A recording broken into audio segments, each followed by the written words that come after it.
বাবুর তো এখনো স্কুল স্টার্ট হয়নি, তাই বাড়িতে বসে বসে রোজই ও বোর হচ্ছে। আজকে ভাবলাম ওকে আমার সঙ্গে নিয়ে যাই, তাহলে ওর একটু বেড়ানোও হয়ে যাবে আর ওর কিছু প্রয়োজনীয় জিনিসপত্রও কেনার আছে, সেগুলোও কিনে নেওয়া যাবে। অটো ধরে পৌঁছালাম স্কুল। সেখানে যাবতীয় কাজকর্ম সেরে আমরা প্রথমে গেলাম একটি বইয়ের দোকানে। সেখানে বাবুর স্কুলের জন্য যা যা জিনিসপত্র দরকার সব কিছু কিনলাম।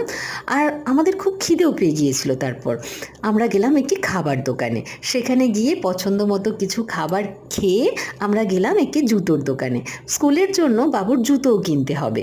এই যে এই জুতোটা কিনেছে বাবু। আমাদের কেনাকাটা প্রায় কমপ্লিট, আমরা বেরিয়ে পড়েছি। মিস্টার এক জায়গায় আমাদের জন্য অপেক্ষা করছিল, আমরা সেখানে গেলাম। তারপরে আমরা তিনজনে ফিরছিলাম, হঠাৎ দেখলাম একটা নতুন শপিং মলের উদ্বোধন হয়েছে। ভাবলাম ওখানেও একটু ঘুরে আসি। এইভাবেই চরকার মতো সারা দিন ঘুরতে ঘুরতে বিকালে ফিরলাম বাড়ি।